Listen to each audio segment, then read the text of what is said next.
So why they call it Big Bang? Was there any bang involved? No bang, because you can't obviously have sound in space. Very But good. Yeah, obviously, it's not technically a bang. There was a bang. Everybody, this is Rashibari from Columbia University, and this is your host for Everyday Physics. Every day we're going to discuss a physics topic and break it down to two levels of difficulties, graduate level and undergraduate level. Undergraduate level, we're going to invite a student from New York University. Can you introduce yourself? Hi, everyone. My name is Saborno Isaac Berry. I'm at New York University, and I'm doing a bachelor's degree in both math and physics, which, of course, and in 3 years as well, which, of course, makes me three times as good, because we're going that far, as the guy who's taking 10 years to do his graduate degree at physics over at Brown University. All right, and we're going to invite a graduate student from Brown University to break it down to graduate level. Please introduce yourself. Hello, folks. This is Raf, Brown University physics grad student. Today, our topic is Big Bang. All right. Why do you look like you just woke up? Oh, okay. Don't be jealous. Just because you are not studying at Ivy League, you don't have to be jealous. My older son. My older son is smart, and he's smart like hell. Yeah, but I'm doing two at once, and he's doing one. That makes me twice as good. One you're doing? All right. Okay. So physics. Let the people decide who is more knowledgeable in the comment box below. How about that? Mm-hmm. All right. For that matter, we're going to have a topic, Big Bang. You're going to discuss it. You're going to explain it. You're going to describe it undergraduate level. And Raf, you're going to describe it in a graduate level. Okay. So here's the first thing. We're going to start with that. A Big Bang, right? A Big Bang is a physical theory. A Big Bang is a physical theory that explains the expansion of universe since nothing. Okay. Can you tell us, Isaac, can you tell us what is physical theory means? Okay, so the Big Bang theory essentially comes from the observation that every single galaxy around us appears to be moving away at an accelerating rate. So people are thinking, the universe is expanding because the space between us and everything else is increasing at a growing rate. That means that before we were able to observe this, it must have been expanding over that time as well. And so extrapolating that curve naturally leads us all the way back to a time around 13.787 billion years ago, where the universe couldn't have been any more than a singularity. And so we talk about the Big Bang theory as the universe emerging from that singularity. Now, we don't quite know how the physical theory... Time out. I ask you now the same question, Raf. What is physical theory? A physical theory is any theory that describes some observational data with the smallest number of parameters possible. No. Hey, is this a trick question? No, physical theory is required for things that we cannot do experiment. I thought you were talking about specifically describing the Big Bang theory. No. I got scammed. Yeah, physical theory uses math as a model. Physical theory uses math as a model to abstract any natural phenomena we cannot directly do experiment. For example, Big Bang, we cannot do experiment. So that's why there is a need to use physical theory. And that's an example of physical theory. Can you tell us what is nothing means in this context? Because I gave you the first line. What is first line? The Big Bang is a physical theory that explains the expansion of universe from nothing. What does nothing means, Isaac? Well, I mean, what we mean by nothing in this context is that whatever is outside the universe doesn't matter to us. For any intents and purposes that we have, anything outside the universe is nothing, because it can't affect us and we can't affect it. And whatever it is, it doesn't follow the physical laws. In a few seconds, we're gonna start understanding what nothing means in this context. Raf, what do you think? Well, wait, let me finish. Yeah, so, sure. I mean, since the universe, according to the Big Bang theory, emerged in a singularity, what's outside the singularity has to be perceived as whatever's outside the universe, i.e., for our purposes, nothing. Raf, what is nothing in this context? I think nothing doesn't have a well-defined meaning in the context of the Big Bang because, as Subarna was saying, anything out in this context, nothing means the time zero. Okay, now Can you let people finish before interrupting? The second thing, we're going to take us to 1915, right? Our understanding really started starting 1915. Einstein wrote General Theory of Relativity.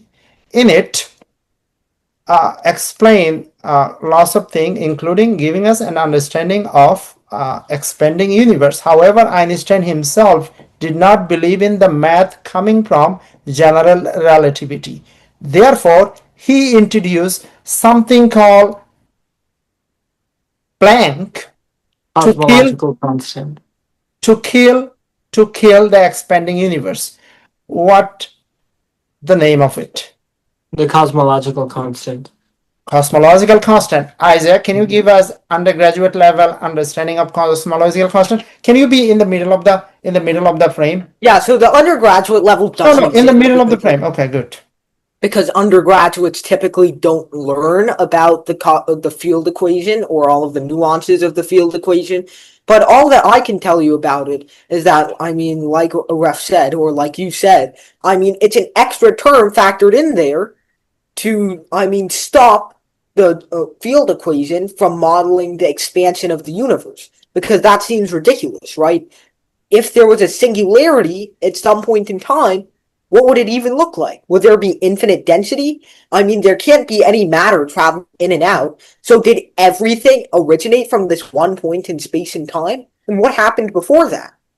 So, I mean, there are so many questions that can't be answered if you assume everything came from a singularity. And that's why Einstein didn't like that, and so he tried to kill it off by adding the cosmological constant as an alternative. So let's take us to Providence, Brown University. Can you help us a graduate level of understanding why Einstein himself refused to believe the math coming from general relativity and he tried to introduce cosmological constant to kill his own mathematics?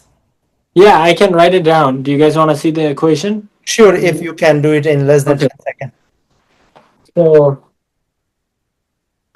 so this is the field equation, the Einstein tensor.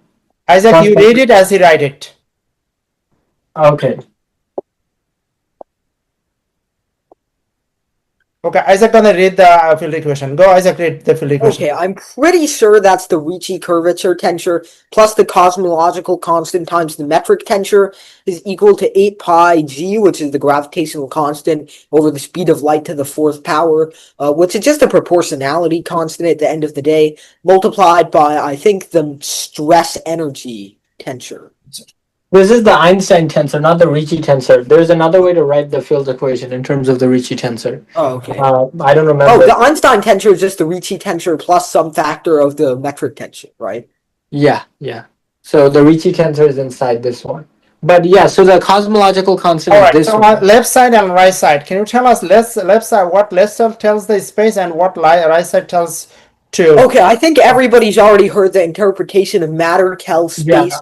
Yeah, I can explain that. So we can make this equation simple by doing what Einstein did, which is make the universe flat by making the cosmological constant 0.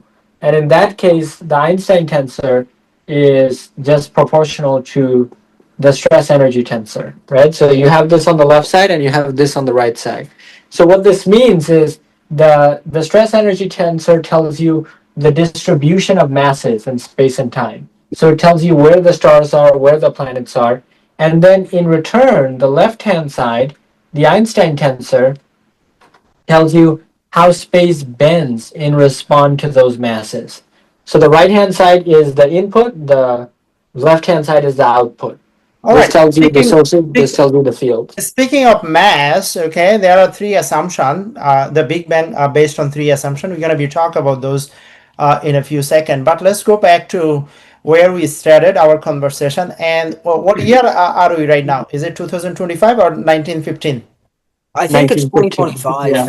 It's 1915. Thank you. So Einstein published the groundbreaking paper, and who is tell us that the universe is mad, tell us the universe expanding, but Einstein common sense tell us kill it. So he killed it.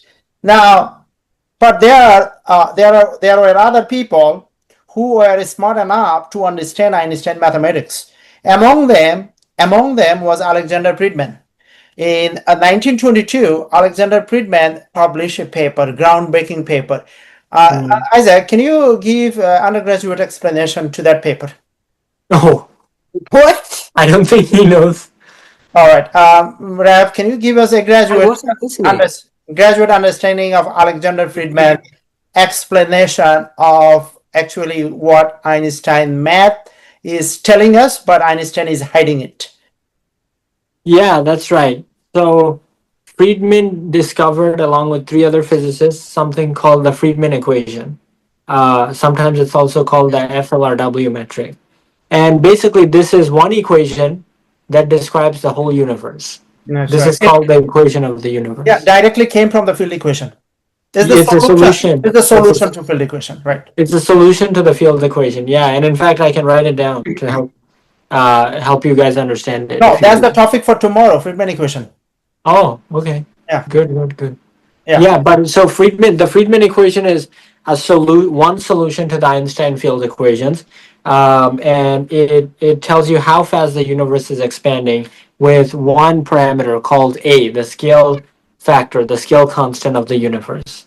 All right. Does that mean everybody in the universe accepted Alexander Friedman? Does that mean everyone on board to accept that universe is expanding? The year is 1922. Name one scientific discovery or innovation that everybody accepted at first. Very nice. We are agreed. Until Hubble, nobody really We are in accepted. agreement. Okay, very Yeah. good. Now, in 1927, all right, a Belgian priest, right, whose day job was to do the religious thing that he loved to do. His name was George Lamaitre. Charles Lamaitre, Hmm. and he was so like I don't know, like what's the Indian mathematician name? Ramanujan. Ramanujan. Like Yeah. Ramanujan, he was so inspired by Bible. So he hypothesized that the universe started from nothing. For him, nothing means it has beginning. Hmm. So the Bible, according to Bible, universe had a beginning. So he interpret nothing means universe had a beginning, and he using the Bible as an inspiration. So his hypothesis was is start from atom as small as hydrogen atom, and is it explode, Yeah. Wow. and that bang of explosion known as Big Bang. Now, okay, now that's good, but year 1927 he wasn't able to give us any empirical evidence to support his theory, but a few years later, 1929, Hubble, he published a paper, groundbreaking paper, based on his work that summarized his work, and that is the universe was rushing, it was expanding, accelerating. Thus, prove Einstein mathematics, Friedman equation, and Lamaitre's hypothesis that there was a bang. There was a bang at time zero. But not everybody was on board. What was the second biggest moment for Big Bang Theory, and what year was it, and how it came to become the most accepted, one of the most accepted physics theory? What year was it, and what was the name of it? The cosmic microwave background. That's right, cosmic In microwave background. What year was it? 1974. 1964, actually, Bell Lab in Oh New yeah, Jersey, in the not far. Arno Penzias and Robert Wilson. Arno Franzius and Robert Wilson. Isaac, can you give us some primary understanding? And you should be in the middle of the frame. Oh, sorry. All right, give us some understanding of cosmic microwave background. Okay, so I'm not that great at understanding it, but a basic picture is that the cosmic microwave background is, as it said, background radiation of the microwave wavelength that permeates all the way throughout the universe and seems to be entirely uniform, and also doesn't seem to be being emitted by any star or any other source that we can find. So, the cosmic microwave background serves as kind of evidence of the leftovers of the Big Bang. So, that's one of the driving factors behind the Big Bang theory being so accepted. Raf, can you give us some graduate understanding of why this is like a holy grail of physics?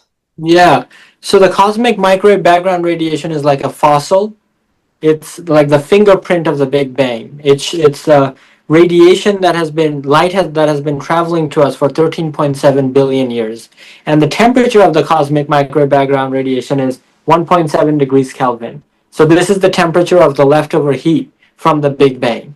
And the cosmic microwave background radiation has several very important properties.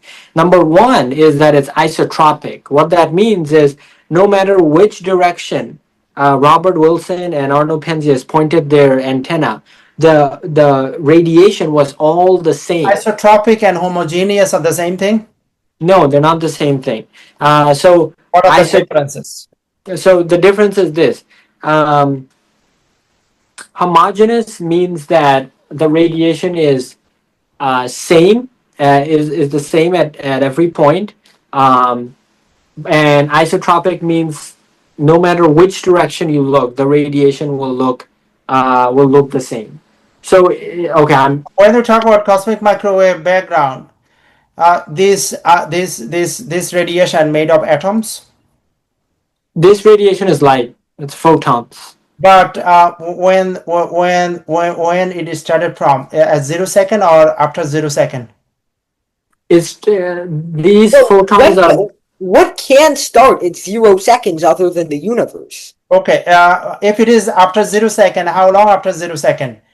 10 raised to how many, negative how much? That I don't know, but nobody's memorizing that. No, make a prediction. Okay. Let's see. Say like 10 to the minus 40. No. Wait. You don't have to guess. Let's see. So I give you a hint. What? How long after the first atom was formed? How long after the Big Bang? How long after the to 0 second the atom was formed? 10 to the minus 20. No, 380,000. About 400,000 years later. Why is that? Because when time was near 0 second, the temperature and density was so high. There was no way atom could have formed. So the first atom, which was hydrogen, of course, formed about 400 years after the Big Bang. Okay, we have only 10 minutes, so we're gonna just finish discussing two things. There are three postulates. There are three things that the Big Bang based on. Number one is the physics is same everywhere in the universe. Number two is the cosmological principle, and number three is the matter. Okay, the matter can be modeled using the ideal fluid. Okay, so can you explain these three things, Isaac, and then Ref? Wait, what? Okay, so the Big Bang based on three postulates. Number one is physics is same everywhere in the universe. Number two, what is number two? Cosmological principle, meaning that the distribution of matter is same throughout the universe, more or less. Number three, this matter that we are talking about, the distribution of matter same around the universe, this matter we are talking about can be represented by ideal fluid. I can explain. I can explain them in depth. So yes, why are those necessary? Okay, so do you want me to draw something on the board? No, 1 minute explanation or description. Okay. So the reason why, so first of all, physics is the same everywhere in the universe. Is very That's Einstein. Very similar to special relativity Yeah. postulate. That physics is the same in all reference frames. The second principle that the Cosmological principle. the cosmological principle, you need that to satisfy the observational data that the universe is homogeneous and isotropic. It That's looks the what you said. same. That's what you said. Or Homogeneous and isotropic. yeah, it has, because that's what the observational data says. Mhm. That the universe looks the same no matter which direction you look. The CMB looks the same regardless of the angular direction. So that's why you need the second principle, and then the third principle. Why? Uh, what was the third principle you said? The third principle is that, Isaac, you can Oh, remind. perfect fluid. Perfect fluid. Okay. So, okay, this is why. Okay, this is a very important idea. So Einstein's field equations that I wrote down here. On the right hand side, you have T mean U, which is the energy momentum stress tensor.